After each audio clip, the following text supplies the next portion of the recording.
Hello guys, how are you? Here we have our grammar lessons in Unit 5. Stative verbs. What are stative verbs? They are verbs that express a state rather than an action. They usually relate to thoughts, feelings, relationships, sense, state of being, and measurements. Please pay attention that these verbs can only be used in the simple tense. Okay, let's mention some of these stative verbs for measurements. Like what? Exactly, cost, measure, weigh, owe, seem, be, include, appear, and consist. Okay, here we have some examples that I want you to write the correct stative verbs for measurements. Here I have measure, costs, includes, owe, be, consist, and weight. Let's start. He money to the bank for this car. Okay, I want you to put the appropriate word in its correct sentence. Their journals of many unbelievable tales. The vines 50 feet off the ground. How much did your binoculars? Could he telling the truth? The elephant a ton. So I'll give you just 3 seconds, okay, to answer. Who can tell me? Okay, let's answer together. The first example, he money to the bank for his car. So he owes money to the bank for his car. Great. Number 2, how much did your binoculars cost? Excellent. Number 3, B. Could he be telling the truth? Could he be telling the truth? Exactly. Number 4, the elephant weighed a ton. The elephant weighed a ton. Their journals consist of many unbelievable tales. The last one, the vines measure 50 feet off the ground. Wow, that's great. Here we have em dash. Em dash? What do you mean by em dash? So, as we see here, this is the form of em dash. Okay? So, and what do you know about an em dash? Em dash can be used to show the following. Number 1, a break in thought continuity. For example, Dad and I went to the store. Where were you? Okay. Number 2, an unfinished sentence. For example, I mustn't, and put em dash here because it's unfinished sentence.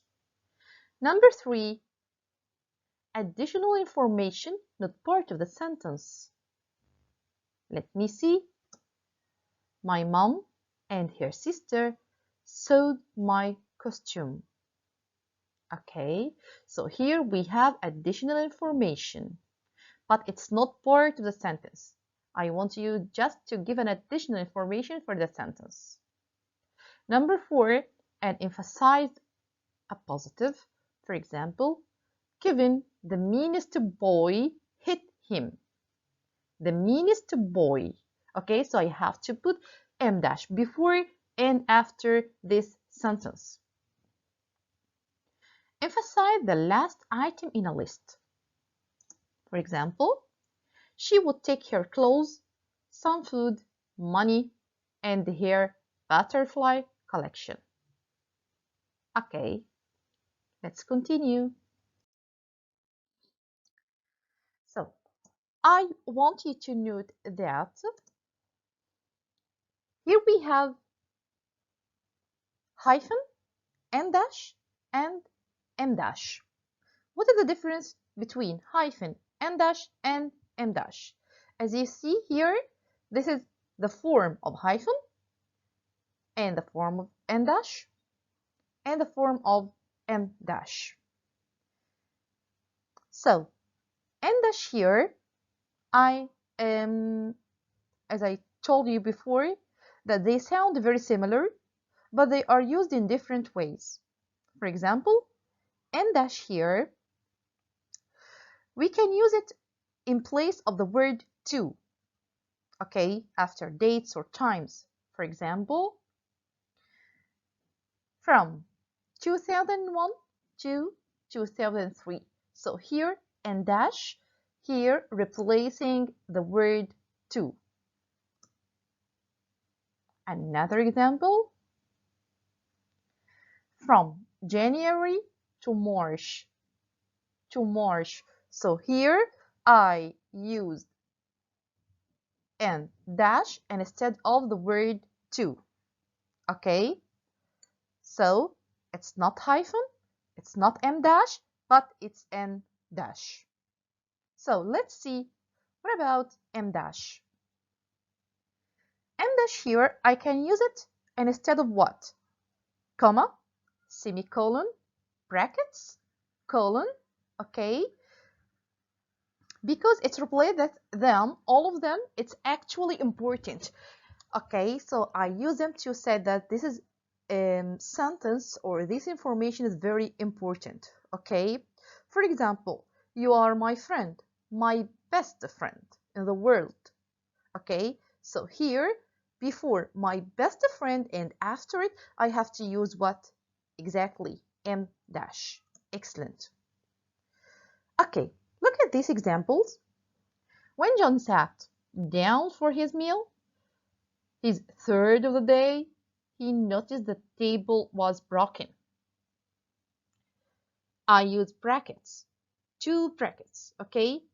His third of the day. Another example, I can replace these brackets by using commas. Again, the third one, I can replace the brackets and commas by using what? M dash. So these three sentences are right.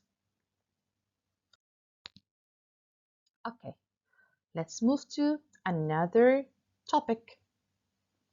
Quotation marks. Quotation marks? What do you mean by quotation marks?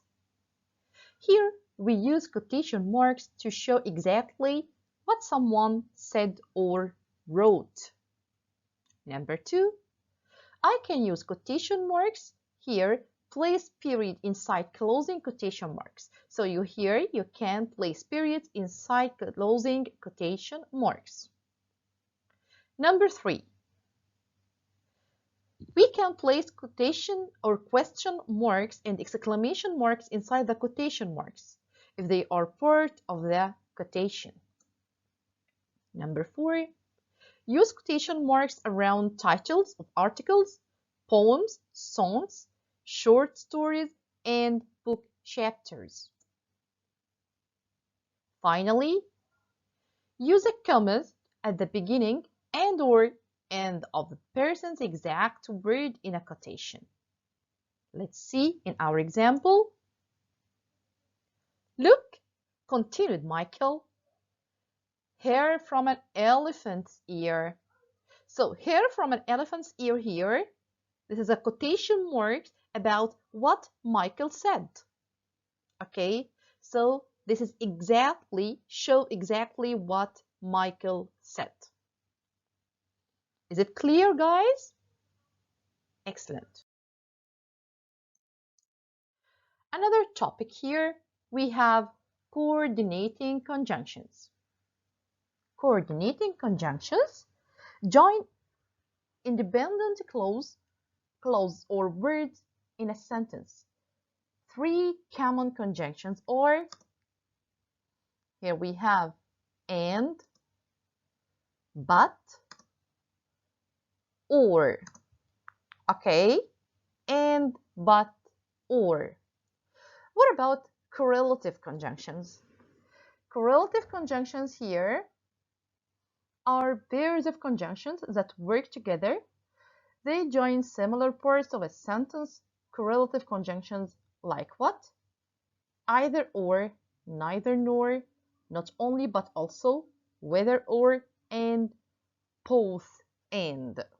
Okay, these are correlative conjunctions. Now, are you ready for our evaluation? Yes, that's great. Let's start with the first question.